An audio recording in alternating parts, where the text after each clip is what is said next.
we're trying to build a robot. Connecting. Still connecting. Yeah.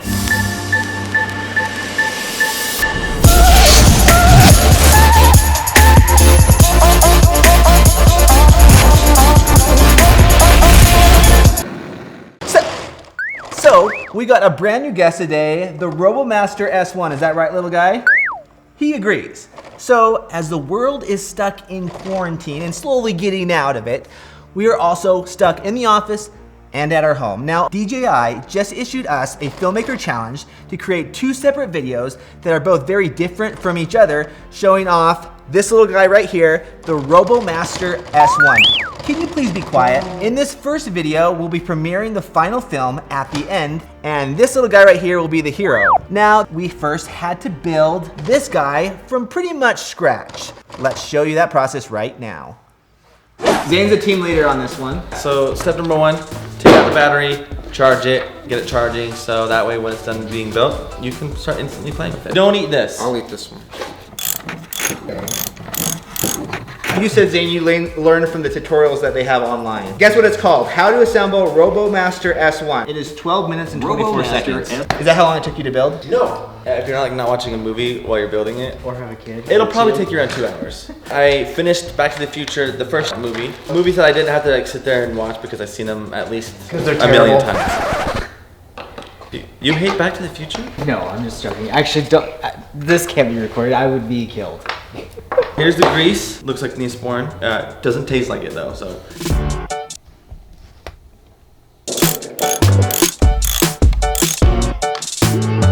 Now that both robots are built, we then spent an hour seeing what they could do. You gotta know the product before you start talking about the product and showing off the product, right? Like, that's all part of the process. So we had to do some research, which led to a big time trial. So we wanted to see how fast these could go when we set up an obstacle course. So we built an obstacle course here in our office. All right, let the games begin. So we just set up our course. It's not the most professional course, but it's good enough for what we're trying to do. But we want to see who's the best racer on our team. So the way we're gonna do this is we're gonna do a couple different things. The first one is just a time trial. If you hit the wall though, it instantly adds 5 seconds. Everyone else here will be counting each time the person hits the wall. Hopefully no one hits it, but it's gonna happen. 5 seconds. Bucket 10 seconds. What was that? What? Starting line is right here, where it starts, where it begins, where it ends. Each person, just so it was fair, had 1 chance to go through the course. So guys, question, who do you think is going to win? Not to brag, but I really feel confident that I can pull this one off. Either going to be Devin or Jeff that wins it. So who do you think's gonna win? Me. No one. Everyone's gonna lose. 3, 2, 1, go.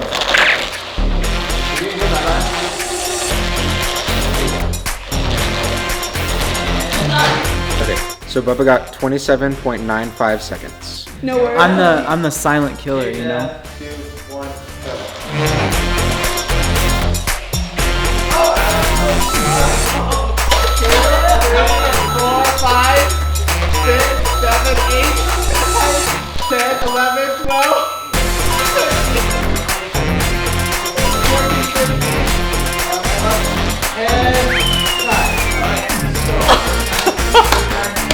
All right, so Jeff hit the wall 16 times, so that's 80 seconds added on to his 39.99, so total of 119.99 seconds. 1, go. 1, 2, 3, eat the bucket.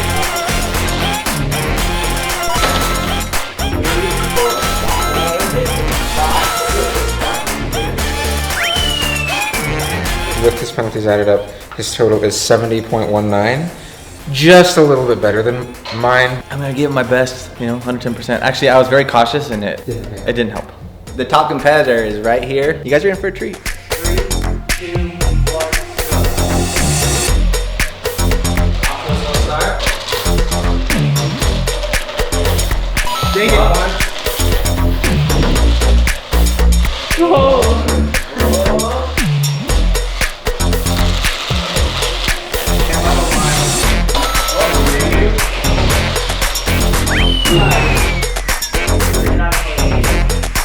All right, so who's the winner? Yeah. Say who the winner is, Devin. Bye-bye. That's right. Woo! So a true underdog story, the person that has the least chance of success rushed it. Why am I? Because you're not a gamer, Bubba. I just wasn't expecting that, Bubba. I'm coordinated, and that means I'm more coordinated than anyone else in here. Okay. After we got done racing them, Bubba ended up winning. Naturally, we didn't expect that, but he did. We then sat down and brainstormed as a team 2 concepts we could do with no crew but our own selves. But we want to show you guys the process it took to create the film we're going to premiere at the end. Now, normally this can be a little bit boring, but the brainstorming process is where all the pre-production happens to make anything cool that you ever see in any of our videos or any videos in general. It's all part of the process. So this is where all the magic happens. This is what saves us time when we're actually filming productions, because we're working out all the kinks, the things that are going to work. Right now we're figuring out the good ideas and the bad ideas, and there's a lot of bad ideas that usually come out of these kind of meetings. For our product video, we could potentially we could show off the programming feature of the robot. You know, program it to do cool things, which would make it really easy to film something really like awesome looking. Programming, right? Yeah. I want to see these robots battle each other, and that's like a feature in the product. Should we do the battling for idea 2 then? Cool, I dig it. So, something that I've noticed, and I've received like some private DMs on some people's videos that they've done. And one thing I feel like can help you as far as beginning filmmaking and stuff is when you do camera movements or camera angles, make them purposeful. So you want to express something, you can make someone bad or someone good just by the camera angle or the camera movement, or even the movement of how the actor interacts with the shot. So just when you're setting up a shot, ask yourself, what is the purpose of it? What is it doing? So that's my 2 cents on that.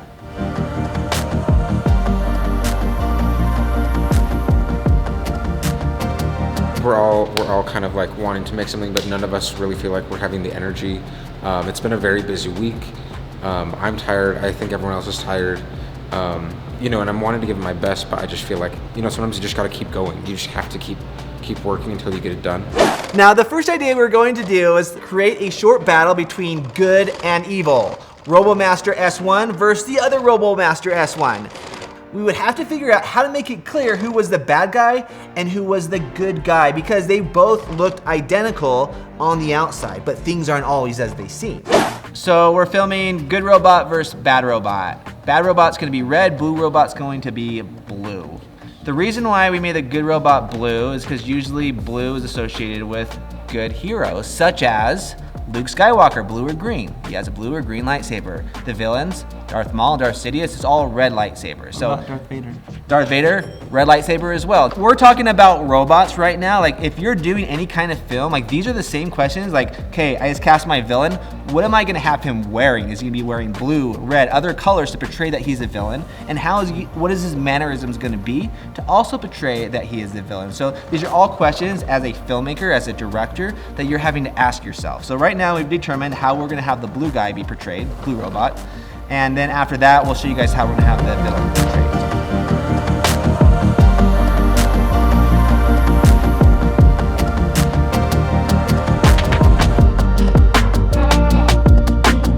Everyone's tired. There's no energy right now. Like, even me, like, I feel exhausted. It's a Friday. We just shot like 5 videos this week, released 5 videos this week as well. So it's more than we've ever released. So we're already doing more than we've ever done. Plus we're shooting this video. Plus we're running out of time. Plus we're working with robots, which is awesome, love it. But the problem is when you give an adult a robot or an RC car or anything, they just want to play around with it, even if you're filming or working.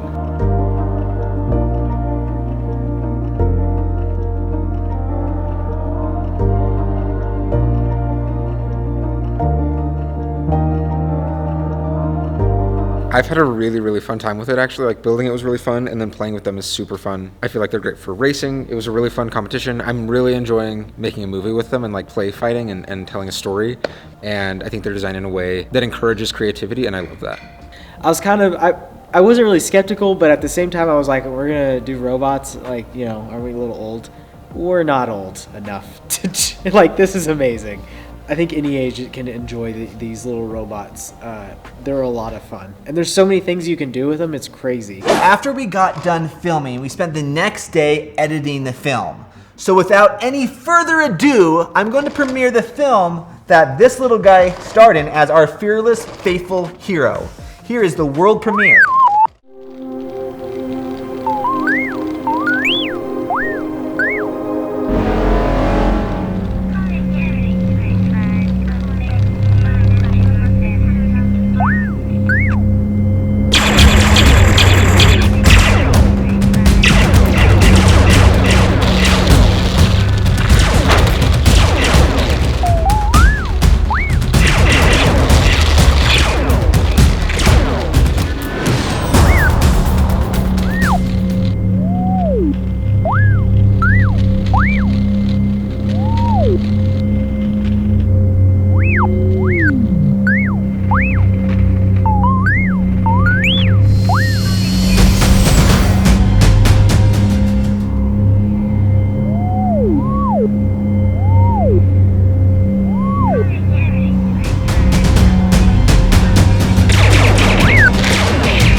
So that was our experience working with the Robomaster S1. I'll have a link down below in the video description if you want to know more about this incredible product. But we had an awesome, incredible challenge making this video happen because we're so used to filming everything outside. So thank you DJI for issuing out the challenge. Thank you so much for watching. Over and out. It wasn't easy, was it? You were difficult to work with. Very difficult to work with. Don't point that at me. You know what it is.